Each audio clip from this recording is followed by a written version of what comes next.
d'Emmanuel Macron. Il ne s'agit pas de multilatéralisme, de célébration, de la gouvernance mondiale, évidemment, dans son esprit. Alors, vous savez qu'il voulait, lui, organiser une parade à un moment donné. Donc, il est quand même sensible aux commémorations historiques et surtout à cet épisode de l'histoire qui a vu son pays, pour la première fois, intervenir militairement sur la scène internationale, à une époque où les États-Unis sont encore tournés vers la consolidation de leur propre territoire. Et donc, dans l'esprit de Trump, pour ses proches, il n'y a pas de contradiction entre sa présence ici aujourd'hui et le message général, celui d'Emmanuel Macron en l'occurrence, qui prône le multilatéralisme, la concorde entre les peuples.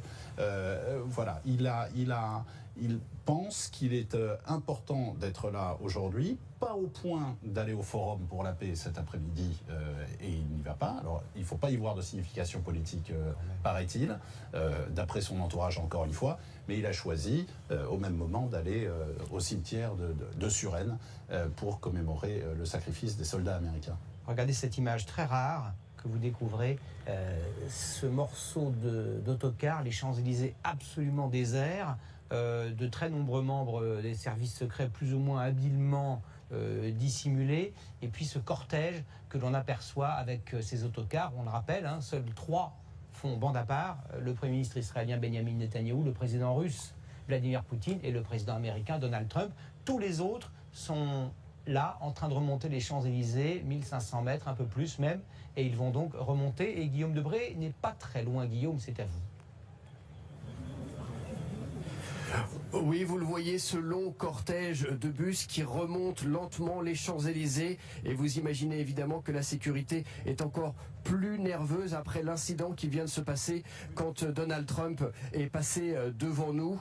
Il y a donc dans ces bus près de 70 chefs d'État et de gouvernement. Ils représentent tous les pays à peu près qui ont participé à cette grande guerre, notamment le Canada avec le Premier ministre Justin Trudeau. Vous savez que le Canada a perdu 65 000 de ses soldats pendant cette première guerre. Il y a aussi la chancelière allemande Angela Merkel, l'Allemagne, où l'Empire allemand de l'époque avait perdu près de 2 millions de soldats, 1 800 000. Il y a évidemment des représentants de la Nouvelle-Zélande, de l'Australie, de la Belgique, mais également du Tchad, du Sénégal. Et ce cortège de chefs d'État et de gouvernement remonte très lentement et sous très haute sécurité ces Champs-Élysées, alors qu'on entend résonner des cloches qui symbolent évidemment les cloches qui ont sonné pour indiquer l'armistice il y a à peu près 100 ans. Les gendarmes qui entourent et qui encadrent ce cortège se sont mis au garde-à-vous sur son passage.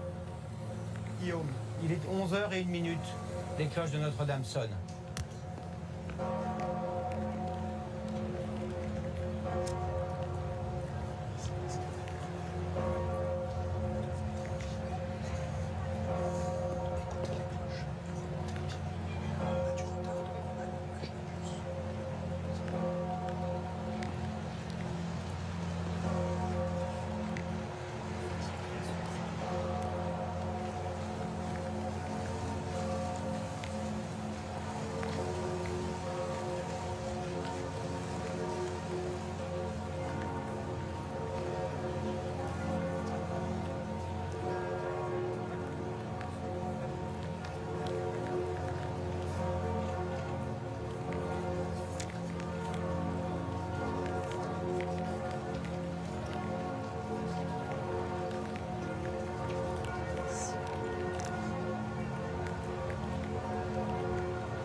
Ces cloches sonner comme elles ont d'ailleurs sonné ce 11 novembre 1918. Vous apercevez en haut à gauche les éparges, ces champs de bataille sur lesquels 1 milliard d'obus ont été tirés pendant 4 ans de guerre avec 10 millions de morts. Vous voyez Compiègne qui se recueille également en bas à gauche. Et puis vous voyez Notre-Dame qui fait sonner ses cloches sur cette capitale française devenue le centre du monde. Aujourd'hui, on le voit, les dirigeants sont en train de descendre des bus.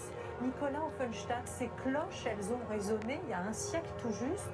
Sauf peut-être sur les champs de bataille, paraît-il qu'il n'y avait plus de cloches, elles avaient été fondues pour faire des canons.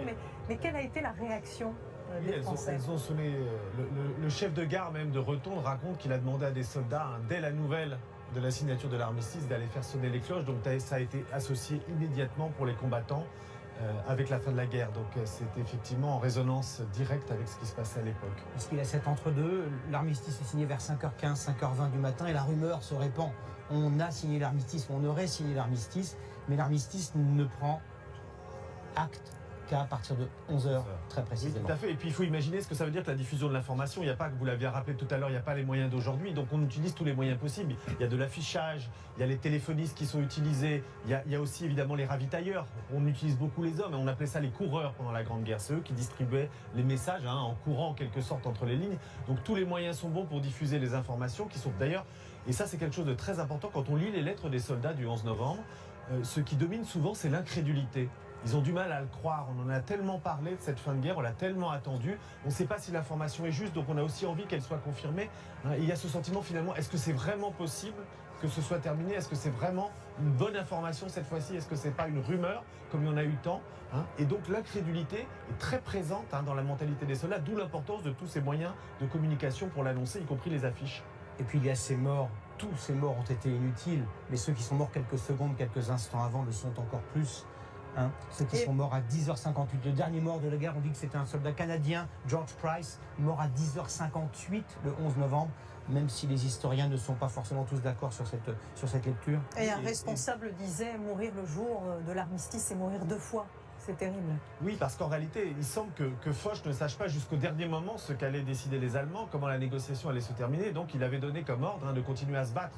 Donc jusqu'à l'armistice, effectivement, il y a des combats et donc tous les risques afférents. Alors vous le voyez, les chefs d'État et de gouvernement se sont mis en place sous des parapluies. Emmanuel Macron et Brigitte Macron vont donc se mettre à marcher dans quelques instants avec tous ces représentants de ces pays qui ont été impliqués de près ou de loin, des pays combattants, des pays qui ont fourni des travailleurs à l'époque pendant ces 4 ans de guerre. Et c'est une image évidemment symbolique, étonnante, Michel, j'allais dire. Et il a été, ça a fait l'objet de longues tractations, cette possibilité pour des dirigeants qui ont des considérations de sécurité, de pouvoir marcher comme ça sur une centaine de mètres. Et en même temps, l'image est très importante. On peut parler d'humilité aussi devant l'histoire. Il y a le protocole, il y a ces brushings sous la pluie, et puis il y a aussi le fait de se remettre effectivement dans cette ambiance de 1918. Avec un petit décalage quand même dans l'organisation, c'est peut-être la pluie, c'est peut-être l'incident de tout à l'heure, mais enfin, ce qui est prévu, c'est ce qui se passe maintenant. Voilà, ils devaient tous se retrouver en ligne, les uns et les autres, et avancer à la fin justement de ces cloches qui résonnent. Donc voilà, finalement les choses se passent. Un symbole, le fait de faire cette centaine de mètres à pied, c'est quand même pas courant dans les commémorations de ce genre d'événement. Oui, c'est quand même une commémoration tout à fait exceptionnelle, il faut bien imaginer.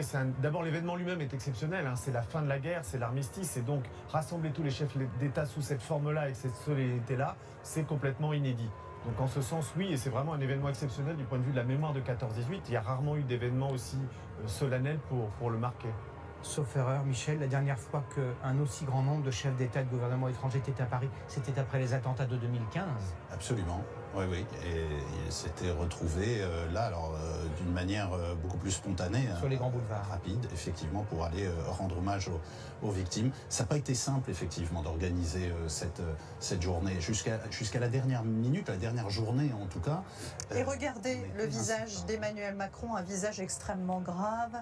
Il est entouré évidemment d'Angela Merkel qui est à sa droite. Angela Merkel avec laquelle il a échangé un geste très émouvant. Angela Merkel qui parle avec le roi du Maroc et qui est aux côtés également de Recep Erdogan et de sa femme. Le parapluie s'envole. C'est assez incroyable de voir ces hommes, ces femmes d'horizons, de pays, de cultures, de systèmes politiques différents qui sont donc côte à côte. Contrarié par la pluie, puisque cette image devait être... Et regardez, arrive la patrouille de France.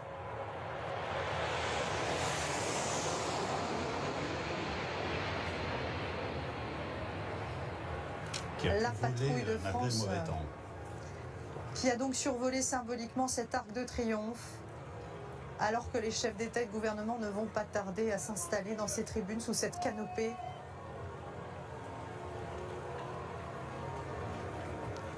Et que l'on entend ces cloches symboliques qui ont donc retenti il y a un siècle pour annoncer la paix. Les 5 continents sont représentés là, hein, Claire. C'est étonnant. Les poids lourds de la Première Guerre mondiale, bien sûr. Les pays qui sont là, mais qui étaient engagés à l'époque au titre des colonies, on l'a beaucoup dit, hein, que ce soit du côté français ou britannique. Et puis des pays dont la participation a été très symbolique, mais quand même, ou alors pas si symbolique que ça, mais avec des forces non combattantes. La Chine, par exemple. Pardonnez-moi, Michel, je me pose une question. Dans cette forêt de parapluies, je ne vois pas, peut-être les voyez-vous, je ne vois pas les présidents Poutine et Trump. Sont-ils au milieu de ces autres chefs d'État et de gouvernement? Humblement, je dois reconnaître, je ne les ai pas vus. Est-il seulement concevable qu'ils fassent marche à part, défilé à part? Ce qu'on a vu du convoi de Donald Trump, c'est qu'il faisait le tour par la gauche, par la rue de Tilsit, me semble-t-il, de l'Arc de Triomphe. Angela Merkel qui revient, qui retrouve Nicolas Sarkozy, qu'elle connaît bien. Qu'elle embrasse à nouveau, avec beaucoup de chaleur, comme elle l'a fait hier avec Emmanuel Macron. Et qui s'était retrouvé sous l'Arc de Triomphe, il faut le rappeler, en 2009. C'était un moment aussi important, hein, de ces gestes franco-allemands autour de la Grande Guerre. Hein. Pour la première fois, une chancelière était sous l'Arc de Triomphe un 11 novembre. Alors que 2 présidents de la République, Nicolas Sarkozy et Emmanuel Macron, échangent un sourire, une main sur le dos, une main sur l'épaule, des échanges, pas forcément uniquement protocolaires. Il y a un peu de la chaleur, de la complicité, des échanges. On a le sentiment que ceux qui ne voulaient pas qu'un tel échange existe ne sont pas là. On a dit que François Hollande s'était fait excuser, qu'il était à Tulle. On sait que les relations qu'il entretient en ce moment avec Emmanuel Macron ne sont pas forcément excellentes. Alors il y a quelques absents en fait. Il y en a un auquel je pense quand même particulièrement, qui n'est pas en odeur de sainteté avec Emmanuel Macron parmi ses collègues européens. C'est Viktor Orban, quand même, le président hongrois. Et la Hongrie, s'il n'y a pas un pays quand même héritier d'un des acteurs majeurs du premier conflit mondial, vraiment la Hongrie en est un. Et il n'est pas là et il ne s'est pas fait représenter non plus. Donc, Viktor Orban qui représente un peu le populisme européen que combat évidemment Emmanuel Macron depuis le début de son mandat. Il en a d'ailleurs fait un point de crispation et un point d'enjeu des prochaines élections européennes. Oui, et surtout c'est un de ceux finalement où la mémoire de la Grande Guerre est la plus instrumentalisée, puisque Viktor Orban continue à proposer, à donner la nationalité à tous les Hongrois qui vivent en dehors du territoire hongrois contemporain, c'est-à-dire tous ceux que les traités de l'après-première guerre mondiale ont attribué à un autre pays. Donc il y a une véritable offensive sur la mémoire de la guerre en Hongrie aujourd'hui. Voilà, les honneurs militaires.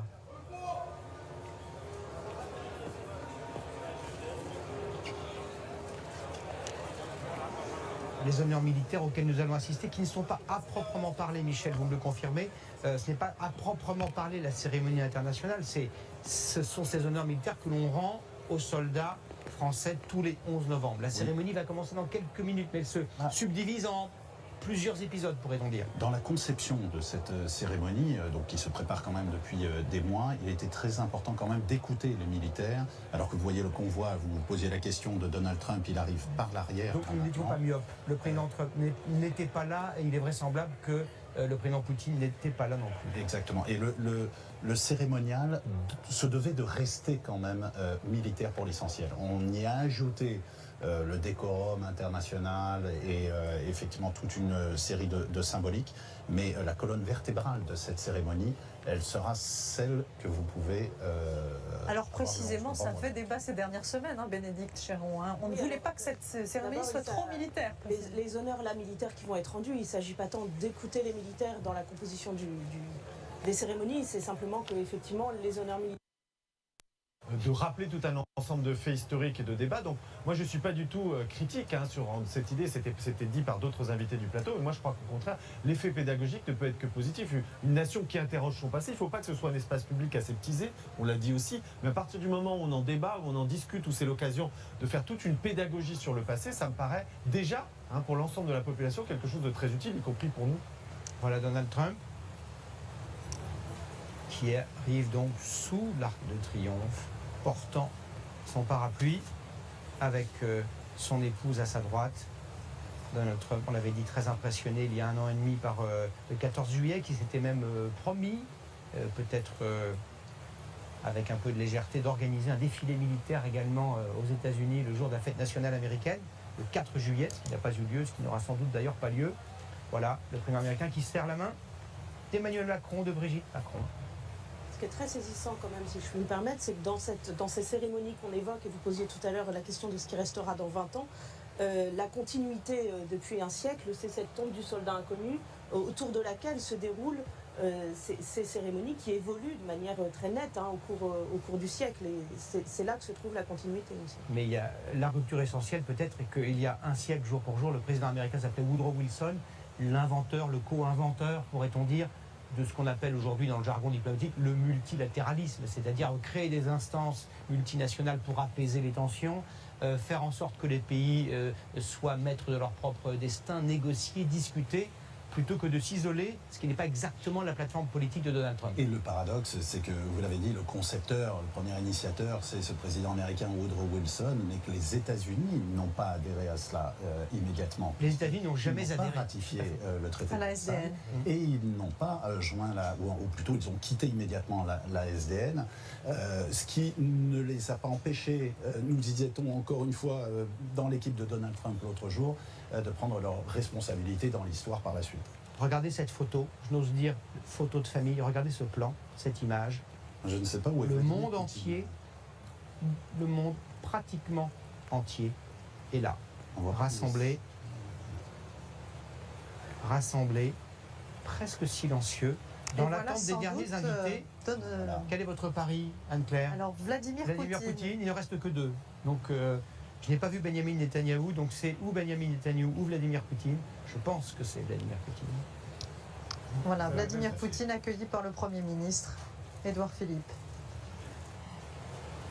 Vous avez raison de souligner le contraste entre Wilson et Trump, parce qu'il faut imaginer ce qu'était Wilson à la fin de la guerre. C'est un immense espoir. C'est l'espoir d'une nouvelle diplomatie qui soit moins secrète, plus transparente, plus ouverte, plus respectueux des peuples, comme il l'avait annoncé dans ses discours. Il y a des milliers de Français, ça a été étudié, qui écrivent à Wilson en disant avec vous, ça va être la paix, ça va être l'espoir de construire un monde nouveau. Et ça a été évidemment une figure centrale de la paix, mais aussi une figure centrale des espoirs. On projetait beaucoup sur Wilson et sur la paix à la fin de la guerre.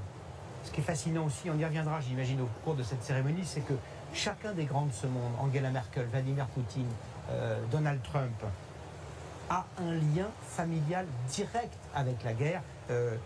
Vladimir Poutine évoque souvent son grand-père qui a combattu et qui a sauvé la vie d'un soldat ennemi par souci d'humanité, et un grand-père dont il a chéri la mémoire. Regardez cette poignée de main. Et ce pouce levé, et ce petit geste. Une poignée de main assez brève. À Donald Trump. Claire, entre Vladimir Poutine et Donald Trump. Il faut dire que Vladimir Poutine est en retard. Je pense qu'il... Il ne cherche pas à se faire remarquer, c'est ça que vous dites ? Voilà, c'est ça. Là aussi, quelle image. Quelle image, il faudra sans doute attendre très longtemps pour voir cette image, si l'on exclut les G7, les G20 et ces réunions des très grandes puissances. Là, il y a, on le disait tout à l'heure, au moins un tiers des pays du monde actuellement existants qui sont présents sous l'Arc de Triomphe. Pour la Russie, c'est un enjeu particulier parce qu'il y a un retour de la Grande Guerre dans la mémoire russe, puisque à la période communiste, la Grande Guerre finalement était reléguée au second plan. Ce qui comptait, c'était la révolution de 1917. Et avec Vladimir Poutine, elle est réutilisée beaucoup plus.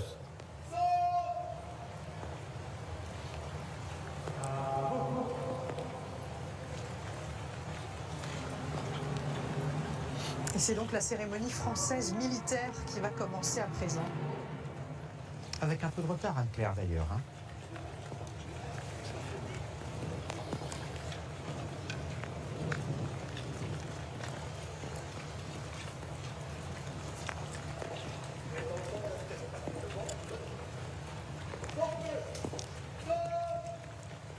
Voilà, le président Emmanuel Macron qui se dirige vers les troupes.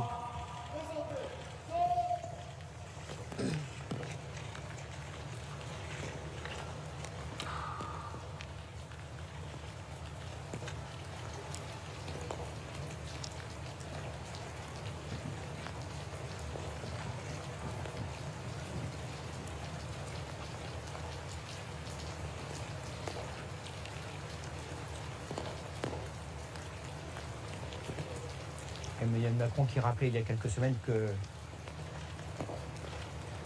4 de ses grands-pères, me semble-t-il, avaient d'une manière ou d'une autre vécu douloureusement la Première Guerre mondiale.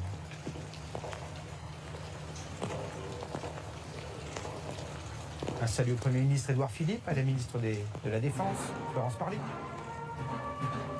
Cette partie-là est très classique pour le coup. Hein. Ça fait partie des cérémonies républicaines avec honneur au drapeau.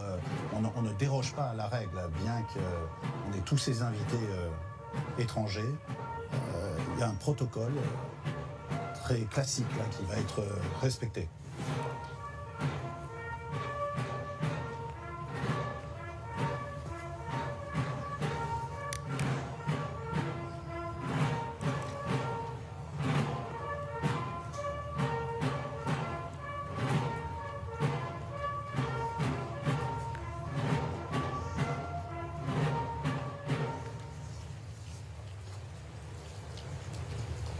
Marseillaise.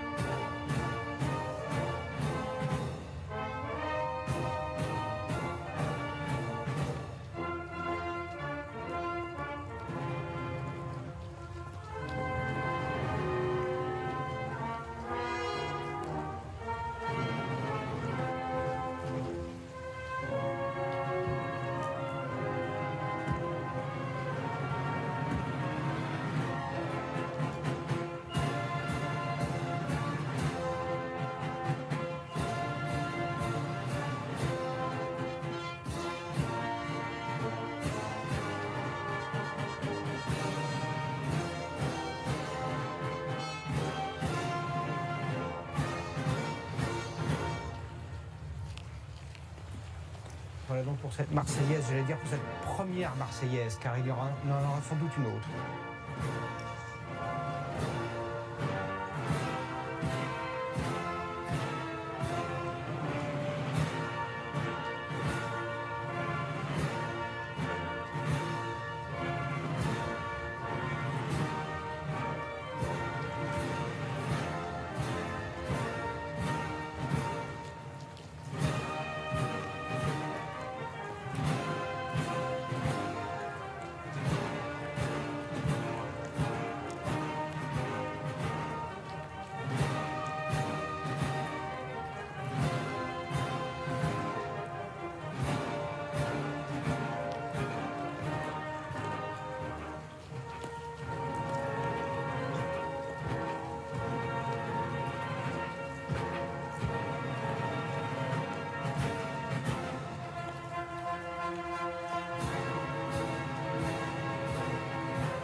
De la République qui passe donc devant les 4 écoles de sous-officiers, les 4 écoles d'officiers précédemment, l'école polytechnique également et l'école des Mousses qui va donc terminer cette revue des troupes.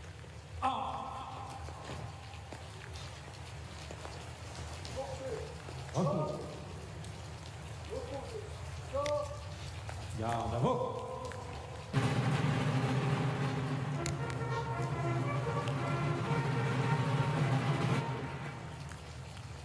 Allez, montez.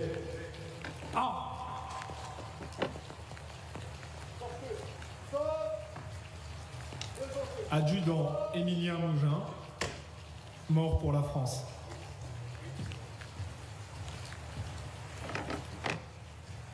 Maréchal des logis Timothée d'Ernoncourt, mort pour la France.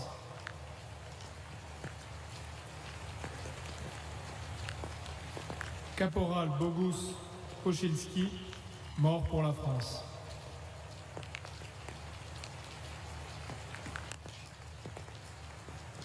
Au mort.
Voilà pour cette seconde Marseillaise, en hommage évidemment à ces 3 militaires français morts en opération depuis le début de cette année 2018. Mais la pensée des personnes présentes allait sans doute bien au-delà de ces 3 morts, puisque nous sommes un siècle, 100 ans, jour pour jour, à quelques instants près, après la fin de la Première Guerre mondiale.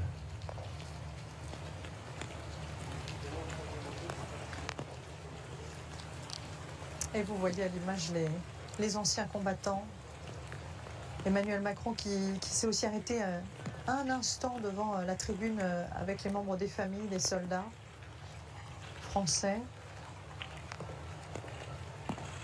Emmanuel Macron qui prend évidemment son temps pour prendre place dans la tribune officielle. Et il s'arrête, vous le voyez, comme il disait Pierre, devant ces anciens combattants.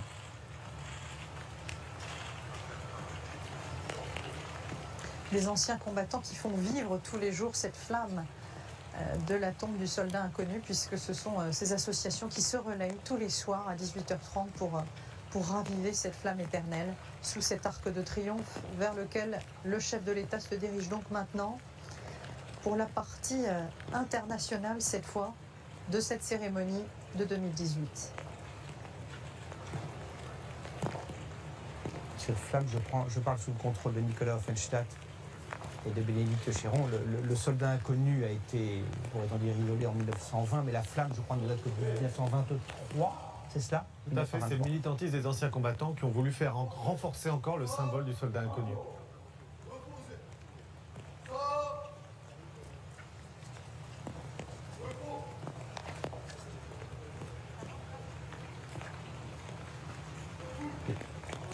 Et à ceux qui se demandent à quoi correspond la forme de la flamme du soldat inconnu, c'est évidemment le rond, c'est ce qu'on appelle la gueule du canon, et autour vous avez ce cercle qui est en fait composé de glaives, d'épées, qui a été forgé par un forgeron français dans ces années, au tout début des années 1920, avec cette inauguration faite le 11 novembre 1923.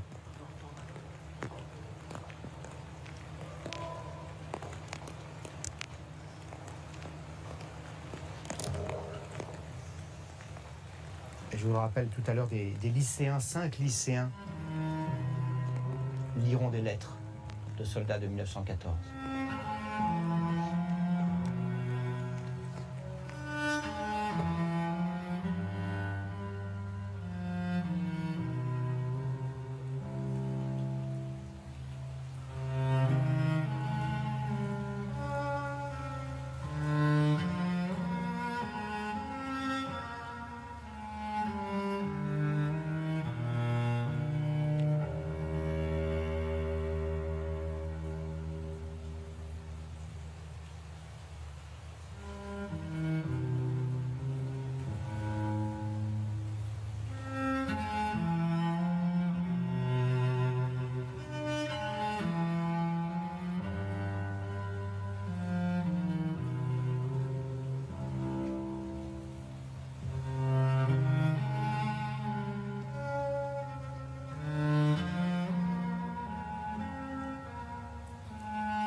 L'année 1918, l'une des plus meurtrières de la guerre mondiale, mobilise sur tous les fronts, sur terre, dans les airs et sur mer, des sociétés épuisées.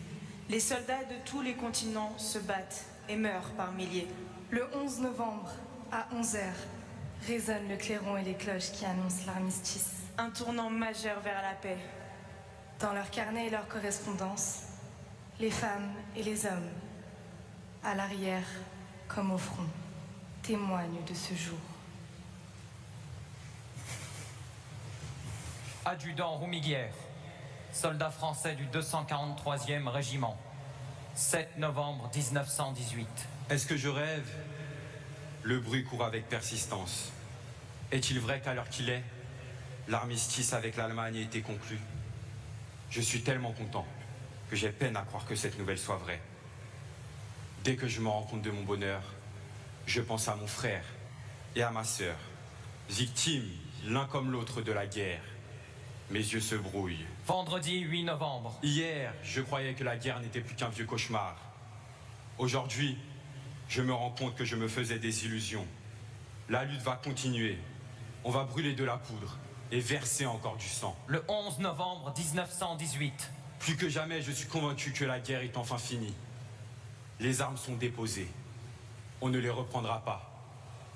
J'ai encore beaucoup de papier à noircir, mais fini le ronflement des marmites et le sifflement des balles. Fini.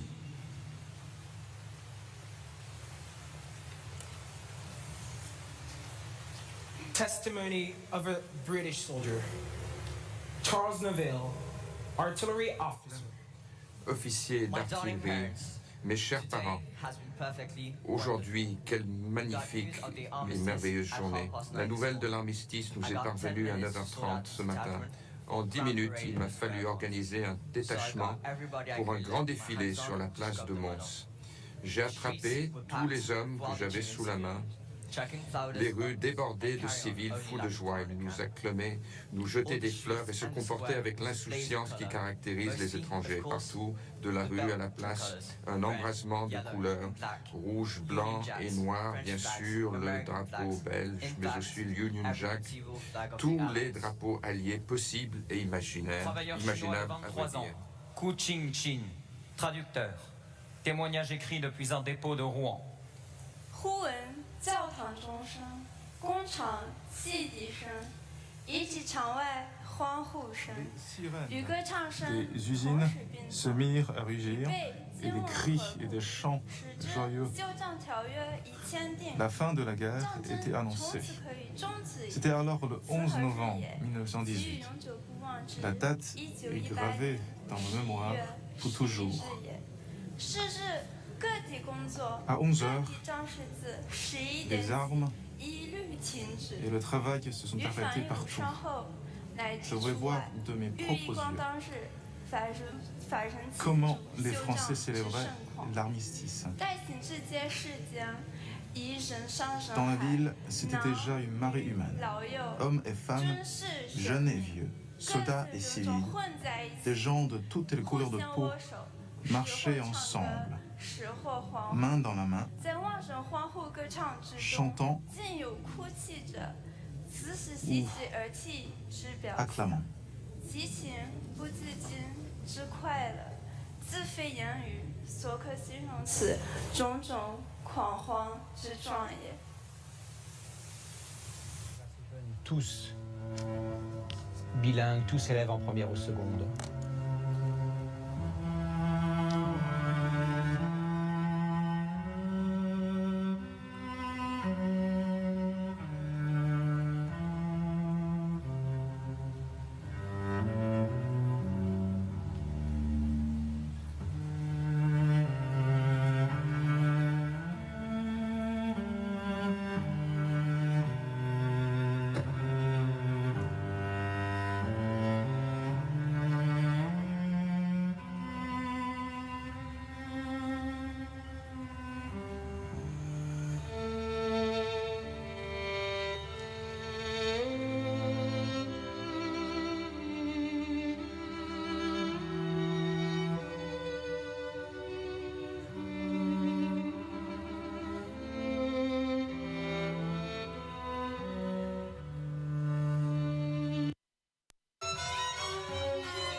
Testimony of an American soldier, Captain Charles Normanton, Soldat américain, le 127th capitaine Charles Normanton, 127e régiment d'infanterie, le 11 novembre 1918.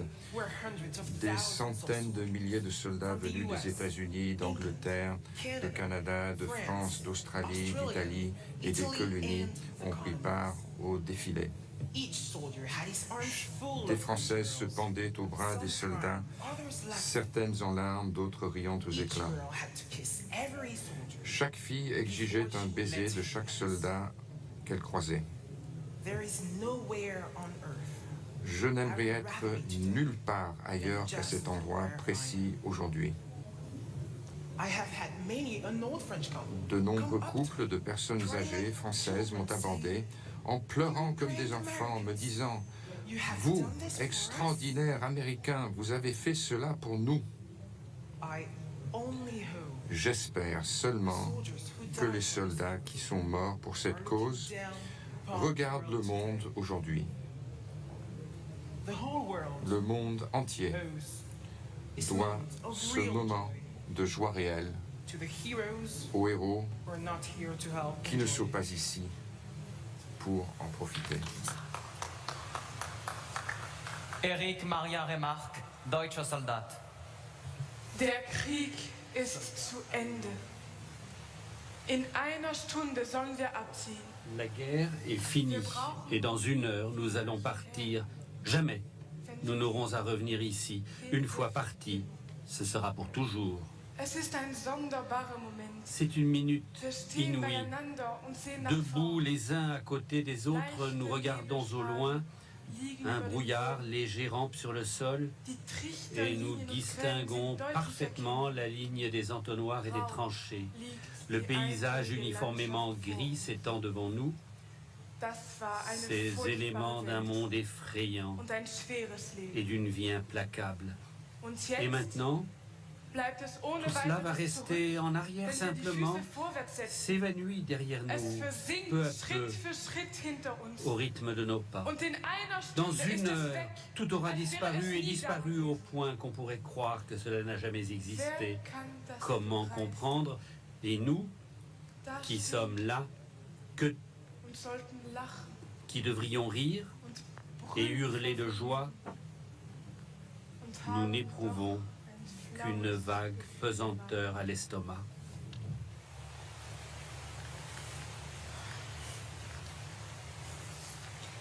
Témoignage d'une Française, Denise Brûleur.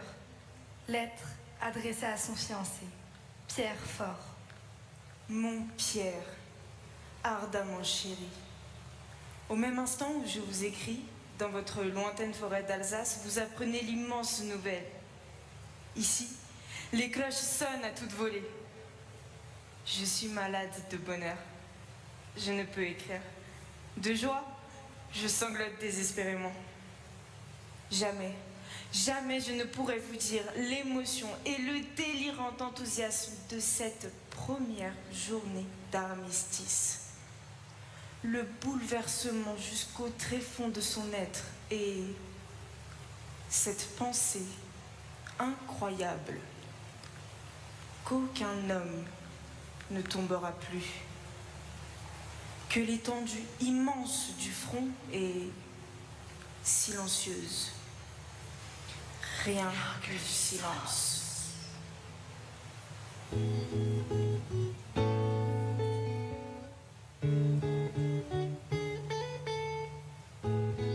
De grosses larmes, en songeant que tout est terminé.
Voilà, Blewe, le titre de cette chanson en langue mina dans laquelle elle a été composée, ça veut dire patience. C'est un hommage évidemment aux troupes coloniales.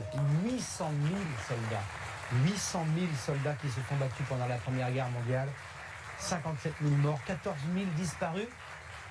On pense évidemment aux tirailleurs sénégalais, mais il y a eu les combattants d'Afrique du Nord, sans oublier Madagascar et évidemment l'Indochine. Interprétée par Angélique Kidjo, bien sûr, la chanteuse béninoise.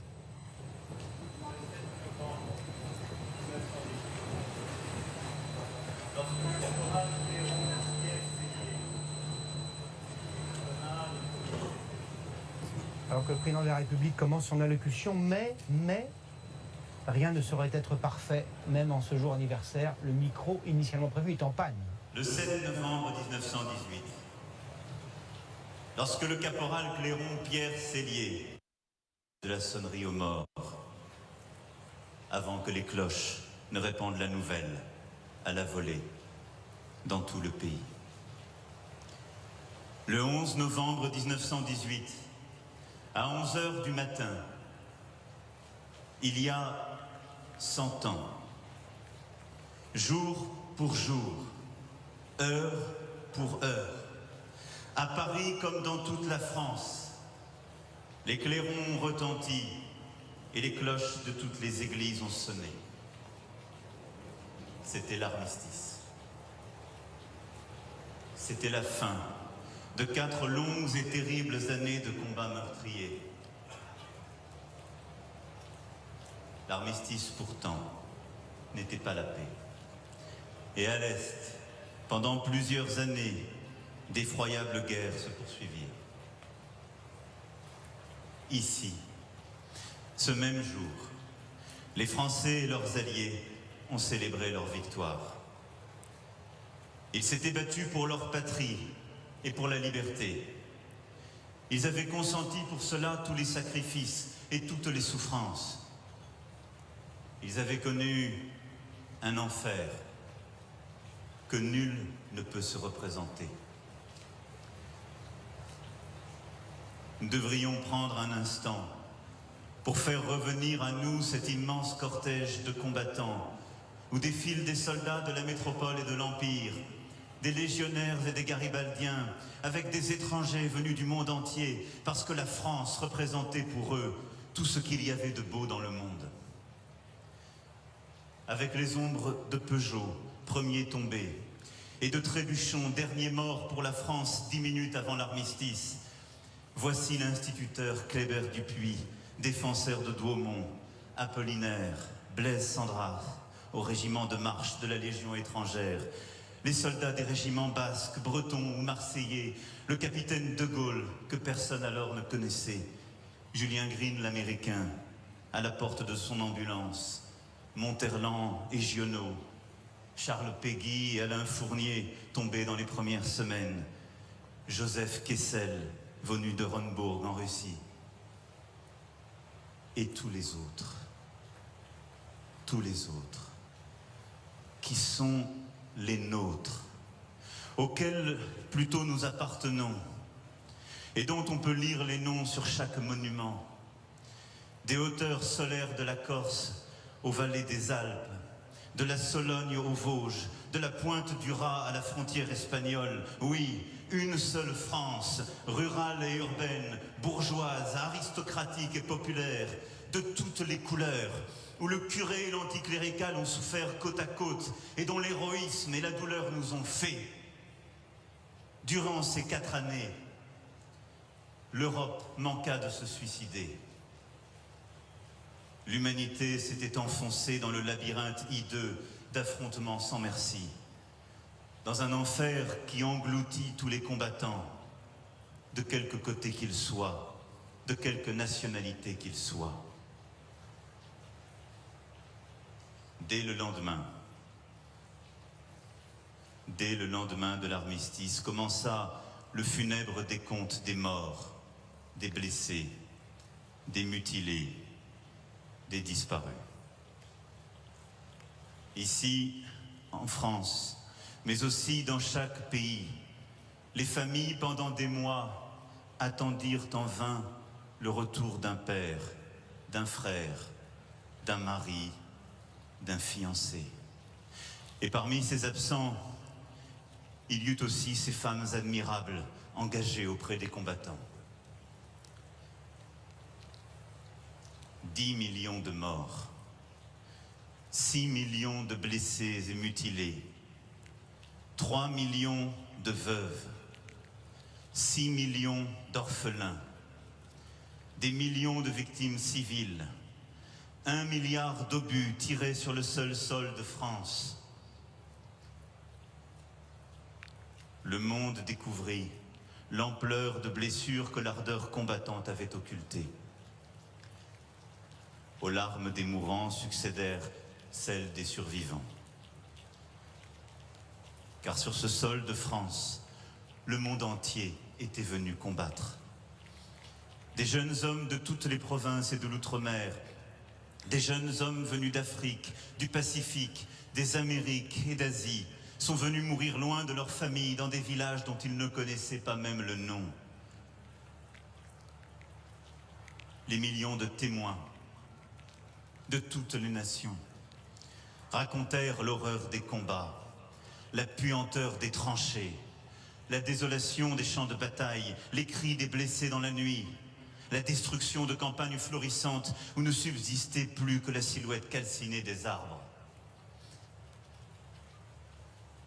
Beaucoup de ceux qui sont rentrés avaient perdu leur jeunesse, leurs idéaux, leur goût de vivre. Beaucoup étaient défigurés, aveugles, amputés. Vainqueurs et vaincus furent alors plongés pour longtemps dans le même deuil. 1918, c'était il y a 100 ans. Cela semble loin, et pourtant c'était hier. J'ai arpenté les terres de France où se sont déroulés les combats les plus rudes. J'ai vu dans ces campagnes de mon pays la terre encore grise et toujours stérile des champs de bataille. J'ai vu les villages détruits, qui n'avaient plus d'habitants pour les reconstruire, et qui ne sont aujourd'hui encore que le témoignage, pierre sur pierre, de la folie des hommes. J'ai vu, sur nos monuments, la litanie des noms de Français côtoyant les noms des étrangers, morts sous le soleil de France. J'ai vu le corps de nos soldats ensevelis sous une nature redevenue innocente, comme j'avais vu dans les fosses communes se mêler les ossements des soldats allemands et des soldats français, côte à côte, qui par un hiver glacial s'étaient entretués pour la France comme projet de la France porteuse de valeurs universelles a été dans ces heures sombres exactement le contraire de l'égoïsme d'un peuple qui ne regarde que ses intérêts. Car le patriotisme est l'exact contraire du nationalisme. Le nationalisme en est la trahison. En disant nos intérêts d'abord et qu'importe les autres, on gomme ce qu'une nation a de plus précieux, ce qui la fait vivre, ce qui la porte à être grande, ce qui est le plus important, ses valeurs morales, souvenons-nous, nous autres Français, de ce que Clémenceau a proclamé le jour de la victoire, il y a 100 ans, jour pour jour, du haut de la tribune de l'Assemblée nationale, avant qu'en un cœur sans pareil n'éclate la Marseillaise. Combattante du droit, combattante de la liberté, la France serait toujours et à jamais le soldat de l'idéal. Ce sont ces valeurs, ce sont ces vertus qui ont soutenu ceux que nous honorons aujourd'hui, ceux qui se sont sacrifiés dans les combats où la nation et la démocratie les avaient engagés. Ce sont ces valeurs, ce sont ces vertus qui firent leur force parce qu'elles guidaient leur cœur. La leçon de la Grande Guerre ne peut être celle de la rancœur d'un peuple contre d'autres, pas plus que celle de l'oubli du passé. Elle est un enracinement qui oblige à penser à l'avenir et à penser à l'essentiel.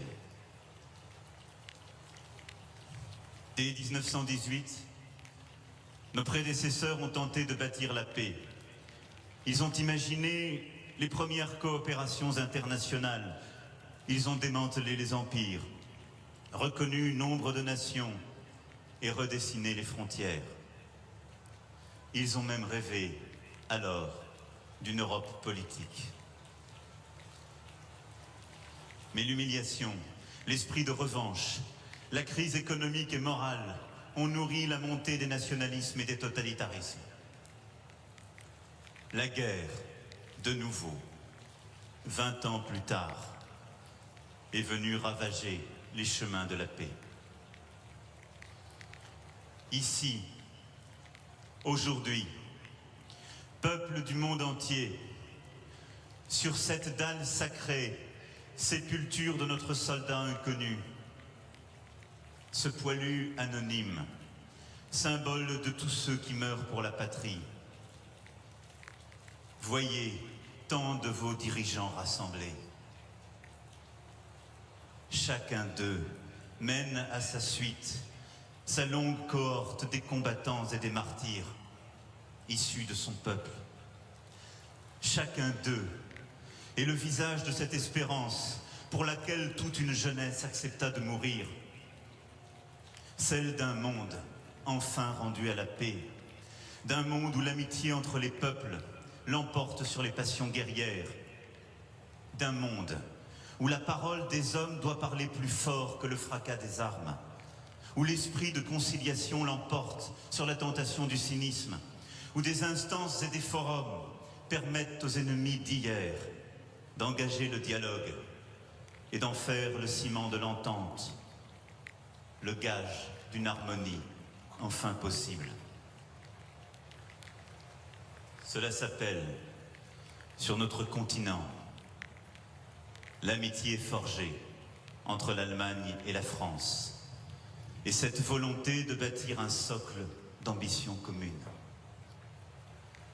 Cela s'appelle l'Union européenne, une union librement consentie, jamais vue dans l'histoire, et nous délivrant de nos guerres civiles. Cela s'appelle l'Organisation des Nations Unies, garante d'un esprit de coopération pour défendre les biens communs d'un monde dont le destin est indissolublement lié et qui a tiré les leçons des échecs douloureux de la Société des Nations, comme du traité de Versailles. C'est cette certitude que le pire n'est jamais sûr tant qu'existent des femmes et des hommes de bonne volonté. Soyons sans relâche, sans honte, sans crainte, ces femmes et ces hommes de bonne volonté. Je le sais, les démons anciens ressurgissent, prêts à accomplir leur œuvre de chaos et de mort. Des idéologies nouvelles manipulent des religions, prônent un obscurantisme contagieux. L'histoire menace, parfois, de reprendre son cours tragique et de compromettre notre héritage de paix que nous croyions avoir définitivement scellé du sang de nos ancêtres. Que ce jour anniversaire soit donc celui où se renouvelle l'éternelle fidélité à nos morts.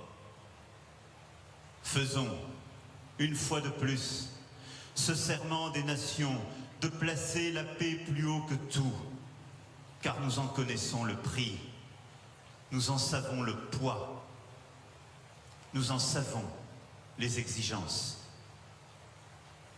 Nous tous, ici, dirigeants politiques, nous devons en ce 11 novembre 2018 réaffirmer devant nos peuples notre véritable, notre immense responsabilité, celle de transmettre à nos enfants le monde dont les générations d'avant ont rêvé. Additionnons nos espoirs au lieu d'opposer nos peurs. Ensemble, nous pouvons conjurer ces menaces que sont le spectre du réchauffement climatique, la pauvreté, la faim, la maladie, les inégalités et l'ignorance. Nous avons engagé ce combat et nous pouvons le gagner. Poursuivons-le, car la victoire est possible. Ensemble, nous pouvons rompre avec la nouvelle trahison des clercs qui est à l'œuvre, celle qui alimente les contre-vérités, accepte les injustices qui minent nos peuples, nourrit les extrêmes et l'obscurantisme contemporain. Ensemble, nous pouvons faire surgir l'extraordinaire floraison des sciences, des arts, des échanges, de l'éducation, de la médecine, que partout dans le monde je vois poindre. Car notre monde est, si nous le voulons, à l'aube d'une époque nouvelle, d'une civilisation portant au plus haut les ambitions et les facultés de l'homme. Ruiner cet espoir par fascination pour le repli, la violence et la domination serait une erreur dont les générations futures nous feraient à juste titre porter la responsabilité historique. Ici, aujourd'hui, affrontons dignement le jugement de l'avenir. La France sait ce qu'elle doit à ses combattants et à tous les combattants venus du monde entier. Elle s'incline devant leur grandeur. La France salue avec respect et gravité les morts des autres nations que jadis elle a combattues. Elle se tient à côté d'elles. Nos pieds ne se détachent qu'en vain du sol qui contient les morts, écrivait Guillaume Apollinaire. Que sur les tombes où ils reposent fleurisse la certitude qu'un monde meilleur est possible si nous le voulons, si nous le décidons, si nous le construisons, si nous l'exigeons de toute notre âme. En ce 11 novembre 2018, 100 ans après un massacre dont la cicatrice est encore visible sur la face du monde, je vous remercie pour ce rassemblement de la fraternité retrouvée du 11 novembre 1918. Puisse ce rassemblement ne pas être seulement celui d'un jour. Cette fraternité, mes amis, nous invite en effet à mener ensemble le seul combat qui vaille, le combat de la paix, le combat d'un monde meilleur. Vive la paix entre les peuples et entre les États. Vive les nations libres du monde. Vive l'amitié entre les peuples. Vive la France. Pour cette allocution qui a duré un peu moins de 20 minutes. Une allocution qui n'était pas que de pure forme. Il y a des références littéraires, historiques. Vous nous le confirmez, Nicolas Frenschkat. Il y a eu beaucoup de références au passé, au pape Benoît XV, à Apollinaire, à Julien Benda, la trahison des clercs, l'Europe qui implose à 2 reprises, en 14-18 et en 39-45. Oui, on retrouve un schéma qui est assez présent quand on réfléchit sur la Grande Guerre. Il y a toujours la description de ces drames, la paix et l'Europe. Et la reconstruction de l'Europe. Le Boléro de Ravel, composé en 1928.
dire un mot de son concerto pour la main gauche.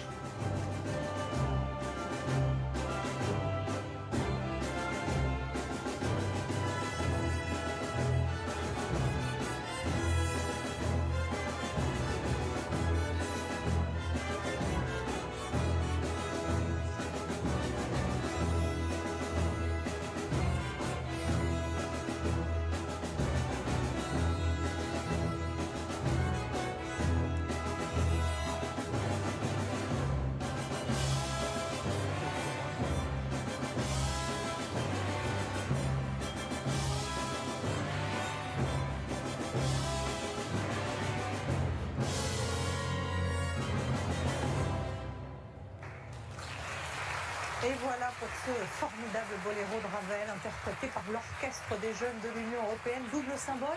Pourquoi Ravel, Nicolas Offenstadt? D'abord, c'est un acteur de la Grande Guerre, puisqu'il s'est engagé lui-même, et on peut dire que c'est aussi un acteur de la réconciliation, puisqu'il a composé une œuvre absolument splendide, le concerto pour la main gauche, pour un de ses anciens ennemis, le pianiste Paul Wittgenstein, qui avait perdu sa main au front et qui ne pouvait donc jouer plus que d'une main. Donc Ravel, c'est à la fois la guerre et aussi cette volonté de la dépasser avec ce concerto pour un ennemi qui avait perdu sa main, qui avait été amputé et qui ne pouvait donc plus jouer que d'une seule main. Le président de la République qui va raviver la flamme du soldat inconnu.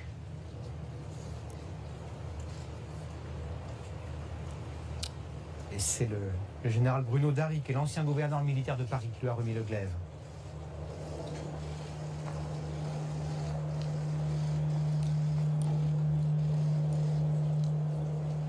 Et vous voyez que tous les jeunes qui sont autour de cette tombe du soldat inconnu sont reliés à Emmanuel Macron, chacun se tenant l'épaule.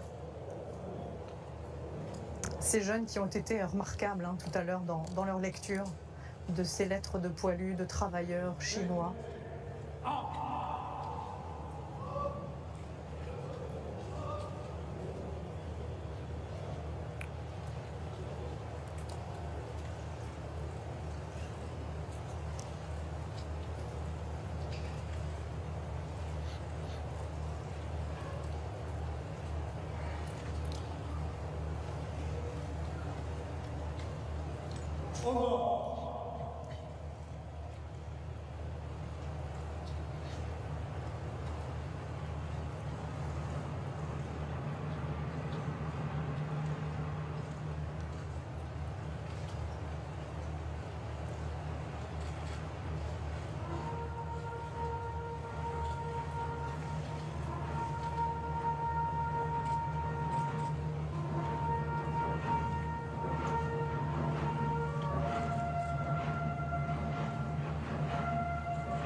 Ce qu'ont entendu les combattants de 14-18 ce 11 novembre 1918, c'est le clairon, la sonnerie du cessez-le-feu qui vient d'être joué aux quatre coins cardinaux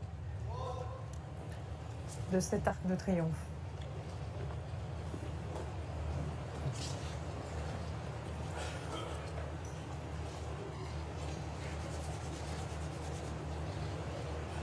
Et c'est donc ce clairon qui a sonné également la fin de cette commémoration internationale. Vous voyez Emmanuel Macron qui salue le président tunisien, qui va saluer ses invités, à qui il a dit merci tout à l'heure dans son discours. Un discours, somme toute, assez classique, Nicolas Offenstadt. Oui, on y a retrouvé les grandes figures de la mémoire de la Grande Guerre. Évidemment, la déploration des horreurs, des ravages, non seulement sur les corps aussi, mais le président y a insisté sur les territoires qui ont été évidemment abîmés par cette guerre. Ensuite, l'évocation aussi assez classique de la paix et de la volonté de paix dans l'après-guerre, son échec avec la Seconde Guerre mondiale, puis la construction européenne, et ensuite une dimension politique. Ce qu'on peut peut-être dire comme un étonnement, c'est le peu de référence aux expériences des autres combattants, puisqu'on a un parterre là de dirigeants internationaux, très peu de choses sur l'expérience allemande, très peu de choses sur l'expérience américaine ou sur les différentes troupes coloniales. Donc ça reste finalement sur les figures assez classiques de la mémoire. Juste un point pour nos téléspectateurs, vous n'êtes ni l'auteur, ni même le co-auteur, ni même l'inspirateur du discours d'Emmanuel Macron, mais vous et quelques autres historiens de la Grande Guerre avez été reçus il y a quelque temps par Emmanuel Macron, qui s'est instruit de votre savoir, qui a pris des notes, et donc il y a un peu de votre réflexion qui est dans ce discours. Pas assez à votre En tous les cas, il a écouté les historiens. Oui, on a eu un débat collectif avec lui à Péronne, qui était une forme d'étape importante dans son itinérance. On a eu une longue discussion, et notamment on lui a fait valoir l'importance de prendre la Grande Guerre du point de vue large, c'est-à-dire dans une chronologie dilatée entre les années 1912-1922. Il a évoqué aussi une dilatation géographique avec la guerre à l'Est qui se poursuit, mais sans doute on lui avait aussi montré toute la différence des mémoires internationales, et c'est sans doute un point qu'il n'a pas retenu dans son discours. Michel Scott, dans le discours d'Emmanuel Macron, additionnons nos espoirs plutôt que d'opposer nos peurs, mais il y a à la fois des références littéraires et puis des éléments extrêmement contemporains. Le réchauffement climatique, les dérèglements de l'ordre mondial. Oui, cette journée était très importante pour lui, pour envoyer un certain nombre de messages. Effectivement, il s'agissait de s'adosser aux souvenirs de la Première Guerre mondiale, en tout cas du 11 novembre 1918, du monde qui en est issu, pour effectivement envoyer quelques messages symboliques forts à l'attention de ceux qui nous écoutent et de ses homologues qui sont présents ici. Donc sur la nécessité de préserver des biens communs, des instances qui sont les lieux de la coopération internationale. Un message à Donald Trump, Michel, clairement. Et puis effectivement, quand il cite l'ONU, c'est un message à Donald Trump qui est considéré, à juste titre, jusqu'à présent en tout cas, comme le déconstructeur des alliances. Un message aussi aux Européens, quelques mois maintenant de l'élection européenne. Il a cité l'Union européenne aussi comme un bien précieux menacé par des forces centrifuges, et on le sait, on le voit, et on va le voir dans les mois à venir.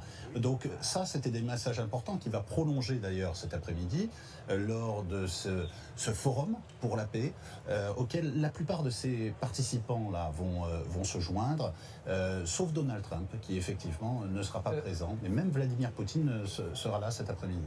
Michel, il faut casser un peu la langue de bois diplomatique. À quoi peut servir ce sommet pour la paix, en dehors d'une photo de famille qui fera plaisir au chef d'État et de gouvernement? Est-ce que ça peut avoir le moindre prolongement concret? C'est une plateforme de projet, c'est un premier rendez-vous qui en appelle d'autres en fait. Il a voulu, c'est son idée, il l'avait depuis plusieurs mois, il voulait créer un rendez-vous annuel, une sorte de Davos des projets un peu transnationaux. Il y a toutes sortes d'acteurs qui rentrent en ligne de compte, des États, des ONG, des organisations internationales, des acteurs privés, et où il s'agit de trouver des pistes de réflexion pour aplanir les tensions internationales, justement régler les conflits.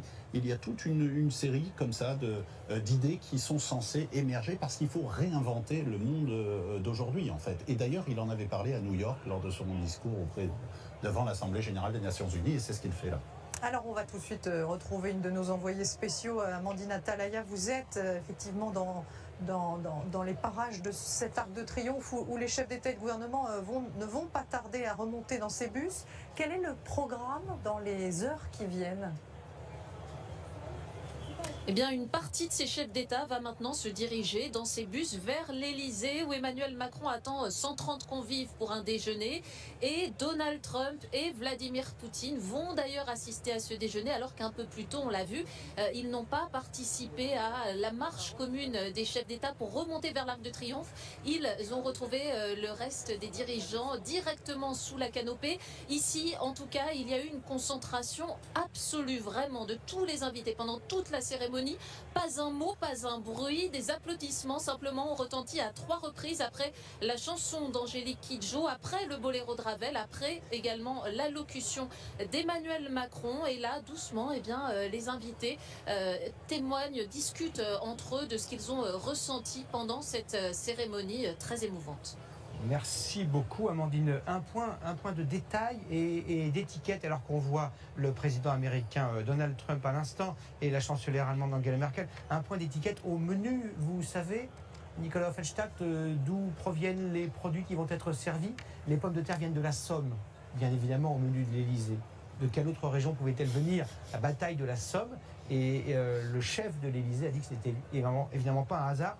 Quelques mots sur ce qui va se passer également dans l'après-midi. Donc les chefs d'État vont aller à l'Elysée, les chefs de gouvernement vont se retrouver à l'hôtel Matignon, les chefs de la diplomatie, ministres des Affaires étrangères, il y en a plusieurs dizaines, se retrouveront au Quai d'Orsay avec Jean-Yves Le Drian. Les femmes, les compagnes de chefs d'État et les compagnons, il y en a, iront à Versailles en compagnie de Brigitte Macron. Il y aura également un déjeuner et il y aura également un concert qui sera donné. Voilà donc, depuis 15h30, le sommet pour la paix. Je voudrais qu'on revienne un tout petit instant sur le contenu du discours d'Emmanuel Macron. Il a invoqué un moment le suicide de l'Europe. Redisons-le, cette phrase qui est maintenant dans tous les livres d'histoire, c'est une phrase du pape de l'époque, Benoît XV, en 1915, qui voyant l'effrayante boucherie avait dit l'Europe est en train de se suicider, alors qu'on voit Anne-Claire les départs des chefs d'État. Donc vous voyez Édouard Philippe qui s'apprête donc à recevoir ses homologues et qui a interprété tout à l'heure une suite de Bach. Qui était déjà d'ailleurs présent le 20 janvier 2009 lors de la prestation de serment de Barack Obama. À l'époque c'était en playback car il faisait moins 12 degrés et il craignait que son violoncelle ne soit désaccordé, mais il était là dans cet instant important, alors que vous voyez la Cadillac blindée du président américain attend le chef. Elle fume toujours autant. Hier, dans la cour de l'Elysée, elle a enfumé. Quel président de la République assume ce rôle-là et assume le poids des morts pour la France qu'il a sur les épaules quand il décide d'une opération extérieure ou du maintien d'une opération extérieure, en l'occurrence pour celle qu'on court actuellement, qu'ont décidé ses prédécesseurs.